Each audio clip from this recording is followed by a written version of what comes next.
이 시간 함께 묵상하실 하나님의 말씀은 마태복음 27장 19절의 말씀입니다.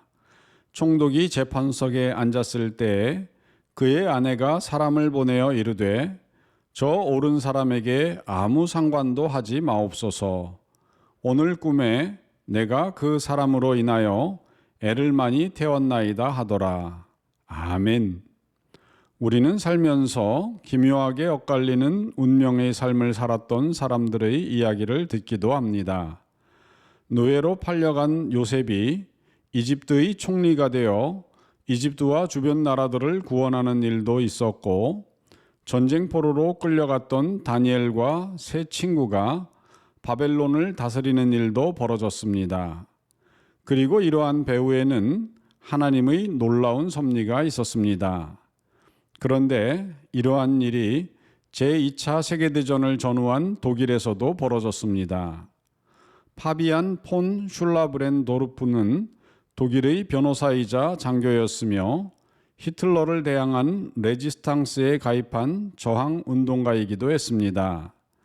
그는 변호사가 된 후 세계 2차 세계대전이 일어나기 전 독일군에 입대하였습니다.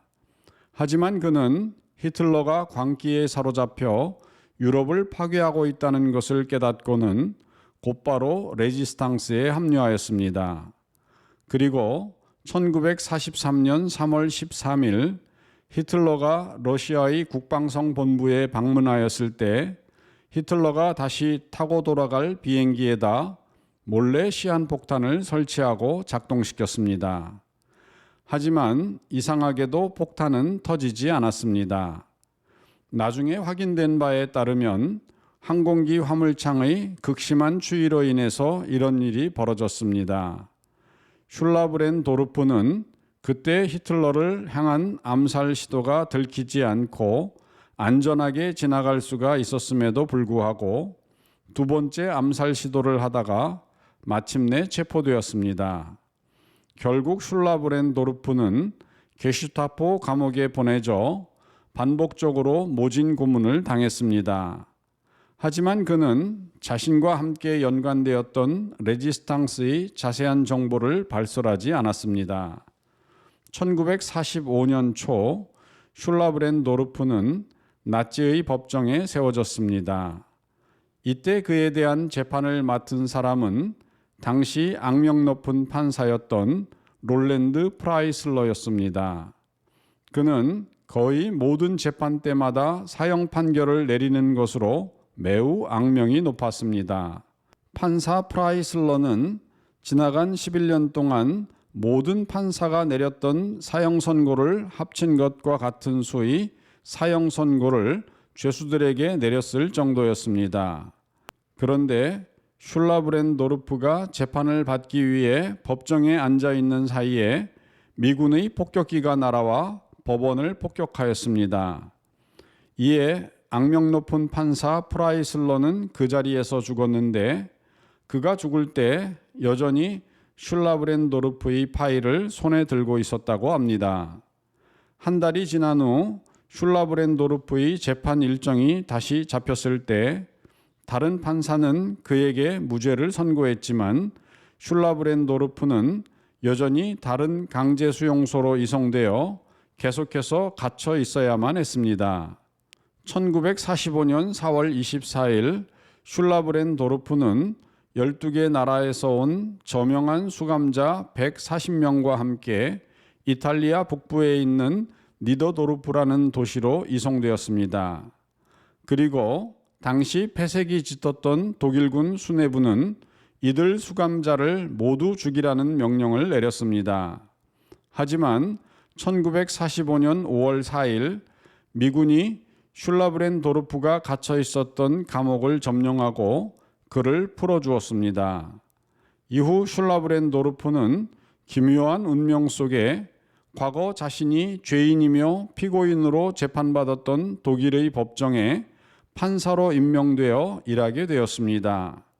그는 1967년부터 1975년까지 독일 연방 헌법재판소 판사로 재직하였고 5년 후인 1980년에 세상을 떠났습니다.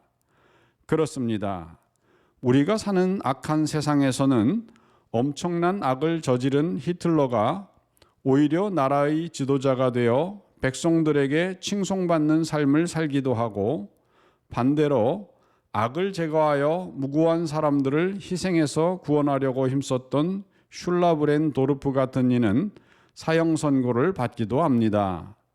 그러나 장차 하나님의 백보자 심판 자리에서는 참으로 공정한 재판이 이루어질 것입니다. 그리고 이때 빌라도의 법정에서 불공정한 재판으로 사형 선고를 받으셨던 예수께서는 의로운 재판관이 되어 서실 것입니다. 이에 대해 베드로는 증언하기를 사도행전 10장 42절 우리에게 명하사 백성에게 전도하되 하나님이 살아있는 자와 죽은 자의 재판장으로 정하신 자가 곧 이 사람인 것을 증언하게 하셨고 아멘 라고 하였습니다. 이처럼 불의한 세상이 끝나고 하나님께서 산자와 죽은 자를 심판하실 때 예수님께서는 재판장이 되어 모든 인류를 심판하실 것입니다. 하지만 예수님을 구세주로 믿고 의지한 우리 성도들은 심판을 면하고 모든 죄에서 사함을 받는 놀라운 사면을 받게 될 것입니다. 굳건한 믿음으로 장차 하나님의 심판 보좌 앞에서 승리하시는 성도 되시기를 주님의 이름으로 축원드립니다. 다 같이 기도하시겠습니다.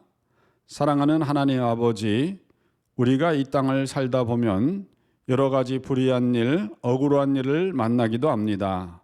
세상 사람들이 무지함으로 인하여서 혹은 잘못된 기준으로 인하여서 혹은 여러 가지 사람들의 불합리한 요인으로 인하여서 공정한 재판을 기대하기가 어려울 때가 많습니다.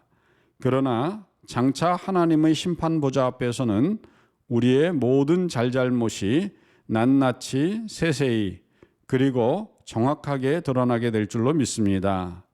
하나님, 이러한 심판 보좌 앞에 설 때에 우리는 예수 그리스도의 거룩한 보혈을 의지하여 이 모든 죄에서 사면을 받고자 합니다. 이러한 믿음으로 오늘도 굳게 서서 장차 오시는 하나님의 심판 보좌를 이길 수 있는 우리들이 될 수 있게 하여 주시기를 우리 구주 예수님의 이름으로 기도드리옵나이다. 아멘.